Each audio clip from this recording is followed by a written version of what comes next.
अबे ओ चंपू, ध्यान से तिजोरी उठा, आवाज मत कर, ध्यान रखना, अगर सरपंच जाग गया तो नल्लापुर में हमारा नल्ला नल्ला कर देगा। भाई ये तिजोरी तो बहुत बड़ी है और भारी भी है, इसमें इसने कैसा माल छुपा रखा होगा? क्या मालूम, सोना होगा या चांदी या बहुत सारे पैसे भी हो सकते हैं। दोनों चोर सरपंच के घर से उनकी तिजोरी चुराकर अपने अड्डे पर ले आते हैं। चंपू ठक ठक करके तिजोरी खोलता है, लेकिन अंदर से सिर्फ एक पुराना पीतल का लोटा निकलता है। भाई ये क्या, आज भी मेहनत बेकार हो गई, ये तो लोहा और टीन है। अबे किस्मत ही फूटी है, इतनी मेहनत का फल मिला तो सिर्फ ये लोहा। चल भारी भारी चीजें बिन ले, इसे बेचकर कम से कम बीड़ी और चाय पानी का तो खर्चा निकल ही आएगा। अगर हमारी कहानी पसंद आए तो टेक वन टून्स को सब्सक्राइब करना ना भूलें। नल्लापुर नाम के गांव में दो चोर रहते थे। एक का नाम था गबरू और दूसरे का नाम था चंपू। एक दिन दोनों नल्लापुर गांव के किनारे एक चाय की टपरी पर बैठकर चाय पी रहे होते हैं। गबरू गुस्से में बन चबाते हुए कहता है, अबे ओ चंपू के बच्चे, तू ये मक्खियाँ पकड़ने के लिए पैदा हुआ है क्या? इससे अच्छा तो कुछ काम धंधा ही ढूंढ ले, कम से कम 2 वक्त की रोटी तो नसीब होगी। कितने दिनों से भरपेट ढंग का खाना तक नहीं मिला है, अब तो पेट में चूहे अखाड़ा कर रहे हैं। भाई मक्खी पकड़ने में भी तो मेहनत और सब्र लगता है, और मुझे अच्छे से याद है आपने कहा था कि सब्र का फल मीठा होता है। अबे गधे, क्या बोले जा रहा है? सब्र का फल तो मीठा होता है, पर अभी पेट तो खाली है ना। इतने दिनों से ढंग का कोई हाथ भी नहीं मारा, छोटे मोटे पर्स मारने का तो छोड़, यहाँ तक कि एक पुरानी चप्पल तक नहीं चुरा पाए हम। पता है, गांव के लोग अब हमें चोर नहीं चाय खोर कहने लगे हैं। कुछ तो शर्म कर, और तू यहाँ बैठकर मक्खियाँ मारे जा रहा है। दोनों ने कई दिनों से कहीं भी चोरी नहीं की होती है। गबरू थोड़ा तेज दिमाग का चोर होता है और चंपू बहुत भोला और सीधा स्वभाव का है। हाँ भाई, बात तो सही कह रहे हो। इस बात का एहसास मुझे तब हुआ जब कल मोहल्ले का कुत्ता भी मुझे देखकर नहीं भौंका, बल्कि मेरी हालत देखकर अपनी रोटी मुझसे शेयर करने आ गया था। सोचो कितनी बुरी हालत है हमारी। देखो तो कितनी शान से अपनी तारीफ कर रहा है। थैंक यू भाई, थैंक यू। चुप कर थैंक यू वाले, अरे शर्म कर थोड़ी। याद रख कि हम एक खतरनाक चोर हैं।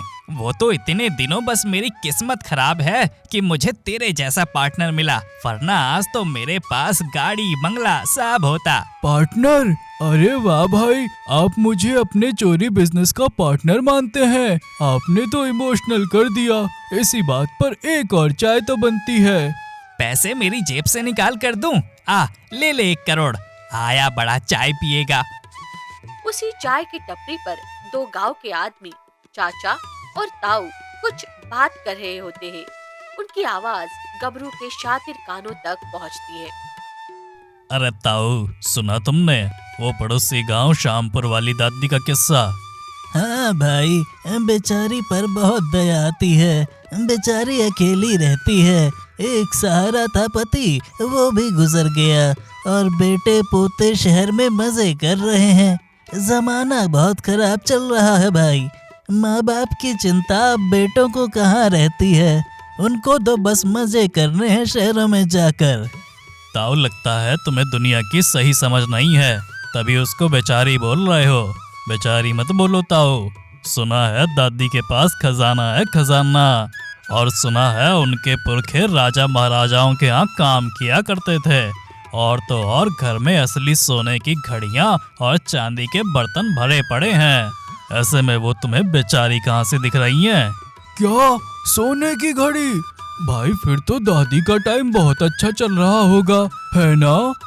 अबे चुप कर मूर्ख, पकड़वाएगा क्या?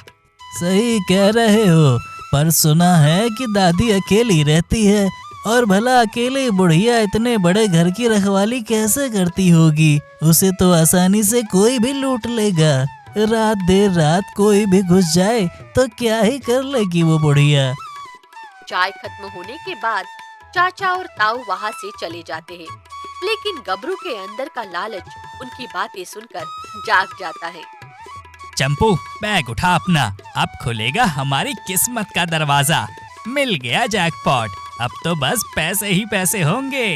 भाई, कहीं तुम दादी के घर डाका डालने का तो नहीं सोच रहे हो ना? है ना? मम्मी की बात भूल गए? याद करो, मम्मी कहती थी दादी लोगों की दुआ लेनी चाहिए, उनका सामान नहीं उठाना चाहिए। अबे ओ महात्मा गांधी की औलाद, वो दादी नहीं, चलती फिरती बैंक है बैंक। सोने की घड़ी, चांदी की थाली और भी कई कीमती चीजें। सोच, अगर वो सब हमें मिल गया तो रोज पनीर बटर मसाला खाएंगे, और नहीं तो कम से कम ये उधारी की चाय से तो छुटकारा मिलेगा। क्या कहा? पनीर? अब वो भी बटर वाला? अब तो मुझसे कंट्रोल नहीं हो रहा है। चलो चलो, अभी निकलते हैं। पर हम शामपुर जाएंगे कैसे? पैदल? हाँ तो क्या तेरे मामा की गाड़ी से जाएंगे? दौड़ के पहुंच जाएंगे, वर्कआउट भी हो जाएगा तेरा। चल जल्दी, इससे पहले कि कोई और चोर वहाँ पहुँच जाए और दादी का खजाना लूट ले। हमें आज रात ही वहाँ पहुँचना होगा। हाँ हाँ, चलो चलो। आई मीन की भागो भागो। पर एक बात बताओ, दादी के पास कुत्ता वुत्ता तो नहीं होगा ना? वो क्या है ना कि मुझे कुत्तों से बड़ी एलर्जी है, आप तो जानते ही हो। अरे बेवकूफो जैसी बात मत कर, दादी खुद लाठी लेकर चलती है, कुत्ता कहाँ से पालेगी। तू बस मेरे पीछे रहना और जैसा मैं बोलूं वैसा करना, समझा? समझ गया भाई। आप एक्शन, मैं रिएक्शन। आप डॉन, मैं डॉन का चमचा। चमचा नहीं, पार्टनर बोल गधे। चल अब। शामपुर बुलाए रे, सोने की घड़ी टिक टिक करके अच्छे दिन दिखाए रे। शामपुर बुलाए रे, सोने की घड़ी टिक टिक करके अच्छे दिन दिखाए रे।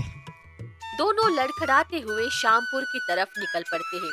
तभी चंपू रास्ते पर पड़ा एक खाली चिप्स का पैकेट उठाकर चेक करता है कि उसमें कुछ बचा है कि नहीं। ओए, वो कचरा छोड़ और जल्दी पैर चला, रात होने से पहले पहुंचना है। आ रहा हूँ भाई, मैं तो बस चेक कर रहा था। चलते चलते दोनों लाचार चोर गबरू और चंपू आखिर शामपुर पहुंच ही जाते हैं। वे देखते हैं कि गांव बड़ा ही सुनसान है और वहाँ की गलियां बहुत ही भूल भुलैया जैसी है। ये बुढ़िया का घर कहाँ है रे? मेरे पैरों ने तो अब जवाब दे दिया।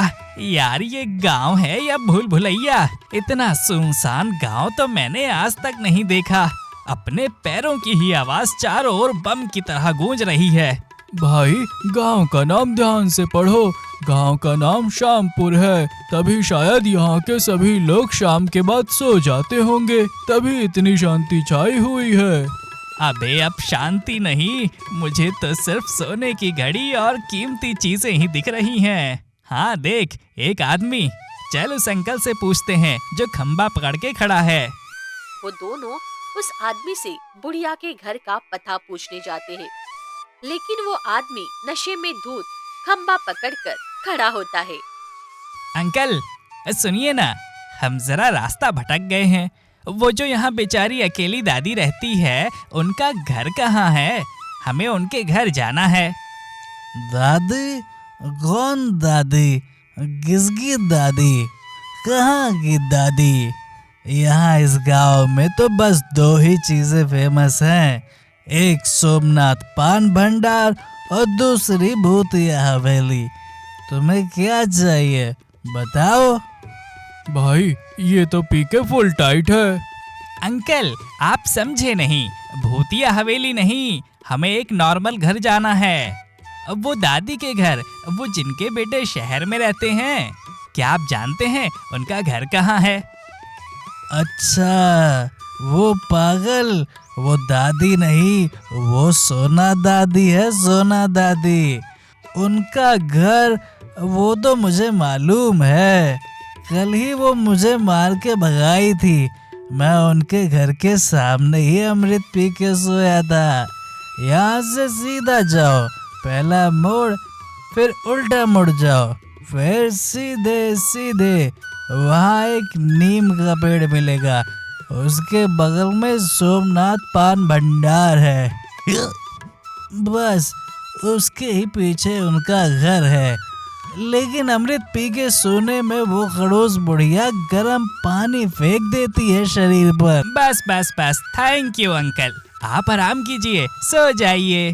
भाई नाम तो सही रखा है, सोना दादी। लगता है गांव वालों को भी पता है कि दादी के पास बहुत माल है। वाह, हमसे ज्यादा फेमस तो वो दादी है। दोनों आगे बढ़ते हैं। चलते चलते वो दोनों सोना दादी के घर पहुंच जाते हैं। ये रहा हमारी सोई तकदीर को जगाने वाली चाबी का रास्ता। घर तो काफी बड़ा है और सिक्योरिटी भी 0 है। कोई कैमरा भी नहीं है। लगता है लकाज फुल सपोर्ट में है। आज तो चोरी करने में मजा आएगा। भाई ये दीवारें तुझे थोड़ी ऊंची नहीं लग रही? तू अकेला जा यार, मेरे घुटने में कल ही मोच आई थी। मैं तो नहीं चढ़ सकता ये ऊंची दीवार। अबे वो मोच नहीं, मोच स्प्रेन कहते हैं उसे। चुपचाप चढ़। ऑपरेशन सोना दादी शुरू हो चुका है। अब कोई बहाना नहीं चलेगा। सुन चंपू, बड़ी मशक्कत के बाद दोनों घर की फेसिंग की दीवार कूद जाते हैं। बिल्कुल भी आवाज मत करना। अगर दादी जाग गई तो हमारा पूरा प्लान फ्लॉप हो जाएगा और मेहनत भी बेकार हो जाएगी। दोनों घर के अंदर का जायजा लेने लगते हैं। अंधेरों को दूर करने के लिए गबरू टॉर्च जलाता है। चल, वक्त जाया मत कर। जल्दी से कीमती सामान ढूंढते हैं और सामान लेकर यहाँ से 9-2-11 हो जाते हैं। दोनों अलग अलग कमरों में घुसने लगते हैं। गबरू ड्राइंग रूम चेक करता है। चंपू उसके पीछे पीछे चलता है। भाई कहीं हमारे साथ धोखा तो नहीं हुआ? यहाँ तो बस पुरानी फोटो फ्रेम रखी है, सोना कहाँ है? अबे होगा यहीं कहीं। चल किचन चेक करते हैं। मैंने सुना है कि लेडीज लोग कभी कभी अपना सोना किचन के डिब्बे में छुपा देती हैं। दोनों हॉल से होते हुए किचन की तरफ बढ़ते हैं। हॉल में एक खाट पर दादी आराम से सो रही होती है। उनका एक हाथ बाहर निकला हुआ होता है और वो गहरी नींद में होती है। बेचारी दादी, देख तो कितनी शांति से सो रही है। पता नहीं हमें ऐसी चैन की नींद कब नसीब होगी। काश हम भी ऐसे सो पाते। मुंह बंद रख, तू सेंटीमेंट चंपू मत बन। चल चुपचाप किचन में। दोनों किचन में जाते हैं। तभी चंपू को एक स्वादिष्ट सी खुशबू आती है। भाई गैस तो बंद है, लेकिन ये स्वादिष्ट खाने की खुशबू कहाँ से आ रही है? लग रहा है कुछ मीठी चीज बन रही है। अरे वाह, ये देख चंपू, ये तो गुलाब जामुन है, ताजे। हाय, कितने मस्त दिख रहे हैं। इन्हें देखकर तो मेरी रूह खुश हो गई। गुलाब जामुन, इन्हें देखकर तो पेट में चूहों की मैराथन रेस शुरू हो गई है यार। चलना खा लेते हैं। वैसे भी इतने दिन से भूखे हैं और इतने दिन से कुछ खाया भी नहीं हम दोनों ने। पागल है क्या? ऐसे कैसे खा लें? चोर हैं हम, भिखारी थोड़ी ना हैं। क्लास तो मेंटेन करनी पड़ेगी ना। भाई क्लास मतलब? अरे मतलब इसे डाइनिंग टेबल पर बैठ के खाएंगे। अब अमीरों वाला खाना खा रहे हैं तो थोड़ा फील लेकर खाएंगे। उठा इसे और ले चल हॉल में। दोनों पतीला उठाकर वापस हॉल में आते हैं और डाइनिंग टेबल पर बैठ जाते हैं। गबरू आसपास चम्मच खोजने लगता है। तू रुक, मैं चम्मच लेकर आता हूँ। अभी खाना मत, थोड़ा सब्र रख, मैं आया। ये कहकर गबरू किचन में चला जाता है। भाई सब्र का फल मीठा होता है, पर गुलाब जामुन तो पहले ही मीठे होते हैं ना, तो इसके लिए सब्र क्यों करना? वैसे भी अब मुझसे कंट्रोल नहीं हो रहा है। चंपू से रहा नहीं जाता और वो एकदम गरम गरम गुलाब जामुन उठाकर खाने लगता है। तभी उसकी नजर सोई हुई दादी पर पड़ती है। वो देखता है कि दादी हाथ फैलाकर सो रही होती है। माँ ने कहा था कोई भी चीज अकेले खाने से पेट में दर्द करता है। अगर कोई सामने से मांगे तो उसे दे देनी चाहिए। बेचारी दादी लगता है भूखी ही सो गई है, तभी हाथ फैलाकर मुझसे गुलाब जामुन मांग रही है। चंपू एक गरम गुलाब जामुन दादी के हाथ पर रख देता है। जैसे ही गुलाब जामुन दादी के हाथ को छूता है, तभी दादी की चीख निकल जाती है।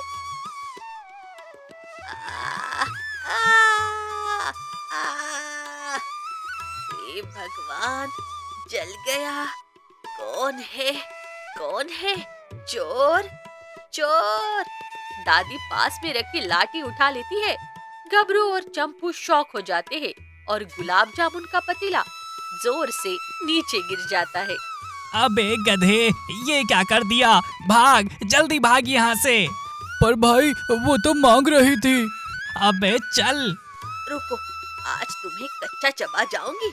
चोर कहीं के, मेरे घर चोरी करोगे? रुको, रुको। दोनों भागते हुए जल्दी से दीवार कूदकर अंधेरे में गायब हो जाते हैं। रात में भागते भागते दोनों एक खंडहर में आ जाते हैं और वहीं सो जाते हैं। फिर अगली सुबह। अबे ओ गुलाब जामुन के शौकीन, तू एक बात बता, तू चोर है या उस बुढ़िया दादी का पोता? बुद्धि है तेरे अंदर? कौन देता है सोते हुए इंसान के हाथ में जलता हुआ गुलाब जामुन? तेरी वजह से हमारा पूरा प्लान चौपट हो गया, बेवकूफ कहीं के। भाई उनका चेहरा उतरा हुआ था और मेरे सामने हाथ भी फैलाए हुए थी। मुझे लगा उनका शुगर लेवल कम हो गया होगा, शायद इसलिए गुलाब जामुन मांग रही होंगी। लेकिन वो तो चिल्लाने लगी। हाँ, वैसे दादी की आवाज में दम था, है ना? पूरा गांव जगा दिया उन्होंने, ये तो मानना पड़ेगा। चुप कर, थोड़ी तो शर्म कर। कोई इतना बेवकूफ कैसे हो सकता है यार? अच्छा, जो हुआ उसे भूल।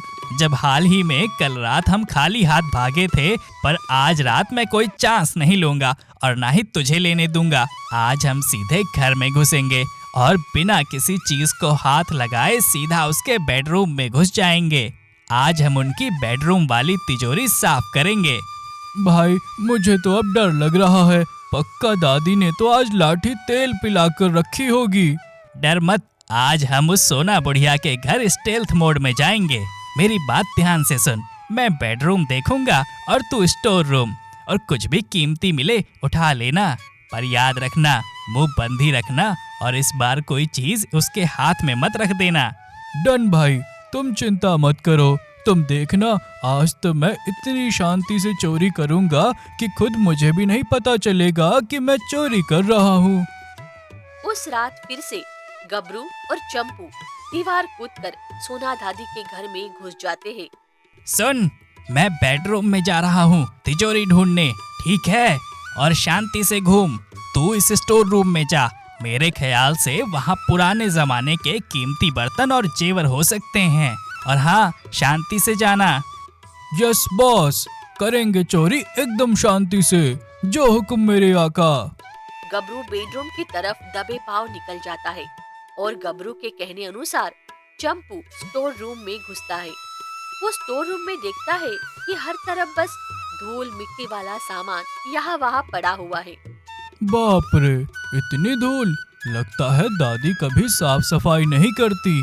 बाप रे, यहाँ तो भूत भी मास्क पहन के आता होगा। हे भगवान! एक पुराना बॉक्स खुलता है। अरे ये क्या है? तभी चंपू को एक पुराने जमाने का रेडियो मिलता है। उसे देखकर उसकी आंखों में चमक आ जाती है। वाह, इतना पुराना रेडियो! मुझे आज भी याद है, मम्मी कहती थी कि काम करते वक्त थोड़ा गाना बजाना हो तो थकान नहीं होती।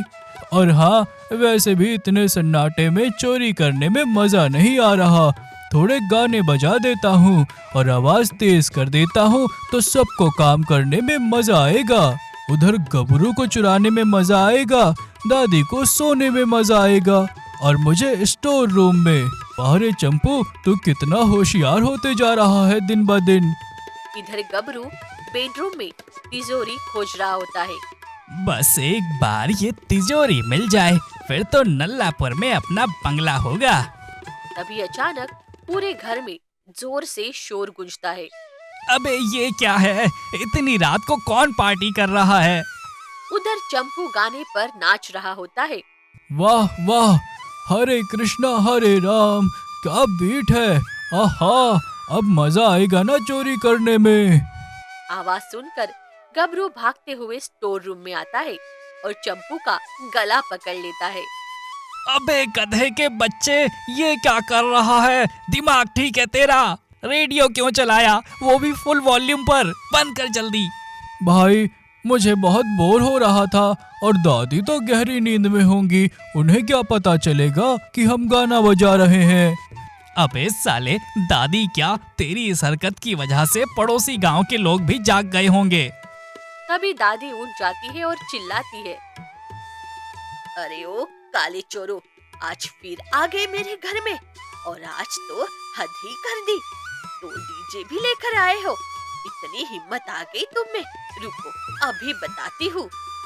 ले कर ली ना पार्टी शुरू, मिल गया ऑस्कर अवार्ड तुझे। अब देख, अब दादी हमारा रिमिक्स बनाएगी। जल्दी भाग यहाँ से।